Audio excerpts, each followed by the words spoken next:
England کی دی 100 cricket league میں پاکستانی کھلاڑی کیوں نہیں؟ دنیا بھر میں کرکٹ کی سب سے تیز اور دلچسپ لیگوں میں سے ایک ہے دی 100 لیگ، انگلینڈ اور ویلز کی 100 بالز والی فرنچائز لیگ۔ لیکن اس سال ایک عجیب اور بحث طلب فیکٹ سامنے آیا۔ تقریباً کوئی بھی پاکستانی کھلاڑی اس لیگ میں شامل نہیں ہوا، حالانکہ سینکڑوں کھلاڑیوں نے آکشن میں رجسٹر کیا تھا۔ اس نے شائقین کرکٹ کو حیران کر دیا کہ کیا یہ صرف کھیل کا معاملہ ہے یا پھر سیاست بھی اس میں شامل ہے۔ السلام علیکم، میں ہوں ماہم عباس اور آپ دیکھ رہے ہیں سنو ایکسپلینز۔ دی 100 کو انگلینڈ اور ویلز کرکٹ بورڈ ECB نے ایک جدید، آسان اور تیز فارمیٹ لیگ کے طور پر شروع کیا تاکہ نئی جنریشن کرکٹ سے جڑے۔ یہ لیگ IPL کی طرح تو بڑی نہیں، لیکن عالمی عنوان رکھتی ہے۔ ہر ٹیم میں اوورسیز کھلاڑی شامل ہو سکتے ہیں اور 2026 کے آکشن میں مرد و خواتین سمیت 67 پاکستانی کھلاڑیوں نے خود کو رجسٹر کروایا، جن میں شعیب اشرف، شاداب خان، حارث روف، صائب ایوب جیسے نام بھی شامل تھے۔ یہاں چند اہم وجوہات بھی سامنے آئی ہیں۔ IPL کے ساتھ منسلک فرنچائز مالکان کا اثر۔ 4 ٹیمیں Sunrisers, Manchester Super Giants, MI London, Southern Brave اور لیڈز اب IPL سے جڑی آنرشپ کے زیر انتظام ہیں۔ یہیں سے وہ روایت آ رہی ہے کہ پاکستانی کھلاڑی IPL اور IPL لنکڈ فرنچائز میں شامل نہیں ہوتے، اور اسی سوچ کے باعث ممکنہ طور پر ان ٹیموں نے پاکستان کھلاڑیوں پر بیڈنگ کرنے سے گریز کیا۔ یہ مسئلہ واقعتاً شیڈو بین، ایک غیر رسمی پابندی کے طور پر سامنے آ رہا ہے۔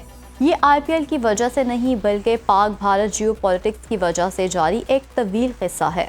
بھارت اور پاکستان کے درمیان سالوں سے جاری سیاسی کشیدگی نے کرکٹنگ تعلقات قدرے کم کر دیے ہیں، اور دونوں ٹیمیں بہت کم دو طرفہ سیریز بھی کھیلتی ہیں۔ اسی وجہ سے آپ نے IPL میں 2008 کے بعد سے نہ کوئی پاکستانی کھلاڑی دیکھا اور نہ ہی کوئی مکمل حصہ لیتا ہے۔ اس پیٹرن نے اب دی 100 لیگ پر اثر ڈالا ہے، خاص طور پر ان فرنچائز میں جو IPL سے منسلک ہیں۔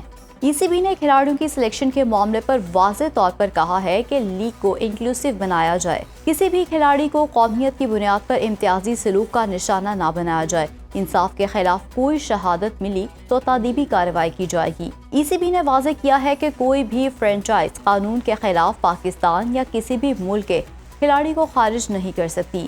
یہ بیان لیگ کے اندرونی کردار معیار کو برقرار رکھنے کے لیے ہے۔ انہوں نے کہا ہے کہ یہ شرمندگی کی بات ہوگی اگر پاکستانی کھلاڑیوں کو شامل نہ کیا جائے، کیونکہ پاکستان نے بہت عرصے سے کرکٹ میں شاندار خدمات دی ہیں اور وہ لیگ کے معیار کو اور بڑھا سکتے ہیں۔ انہوں نے ECB کو کہا ہے کہ وہ اس معاملے کو جلد ہینڈل کرے اور لیگ کو انکلوسیو رکھنے کے لیے مضبوط قدم اٹھائے۔ یہ رد عمل ظاہر کرتا ہے کہ یہ معاملہ صرف سیاست نہیں بلکہ کرکٹ کی شفافیت اور ڈائیورسٹی کا بھی مسئلہ بن چکا ہے۔ کچھ لوگوں کا یہ بھی کہنا ہے کہ پاکستان کا مصروف انٹرنیشنل شیڈیول اور PCB کی NOC پالیسیز بھی ایک وجہ ہیں کہ کھلاڑی فرنچائز کرکٹ میں دستیاب نہیں ہیں۔ بعض لوگ کہتے ہیں کہ حالیہ پرفارمنس اور فارم کا بھی اس میں عمل دخل ہو سکتا ہے۔ کرکٹ فینس پر امید ہے کہ اگر سیاست نہ ہو تو پاکستانی کھلاڑی بہترین پرفارمنس دے سکتے ہیں۔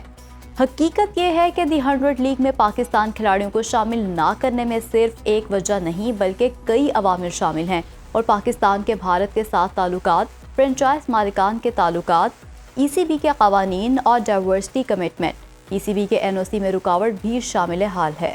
یعنی یہ مسئلہ صرف یک طرفہ سیاست کا نہیں بلکہ کثیر الجہتی معاملات، سیاست اور کاروباری محرکات کا مجموعہ بھی ہے۔ اگر پاکستان اور بھارت کے تعلقات بہتر ہو جائیں تو ECB پالیسیز کو سختی سے نافذ کرے، PCB کی NOC حکمت عملی بہتر ہو تو پاکستان کے ٹاپ کھلاڑی فارم میں نظر آئیں تو مستقبل میں پاکستانی کھلاڑی دی 100 لیگ اور دیگر عالمی لیگز میں نمایاں طور پر نظر آ سکتے ہیں۔ کرکٹ آج صرف ایک کھیل نہیں، یہ سیاست، بزنس اور بین الاقوامی جذبات کا بھی حصہ بن گیا ہے۔ پاکستانی کھلاڑیوں کا نہ ہونا صرف ایک سلیکشن کا فیصلہ نہیں، یہ ایک بڑی بحث ہے جو فیئرنس کے لیے ہے، شمولیت کے مساوی مواقعوں کے لیے ہے اور دنیائے کرکٹ مستقبل کے لیے ہے۔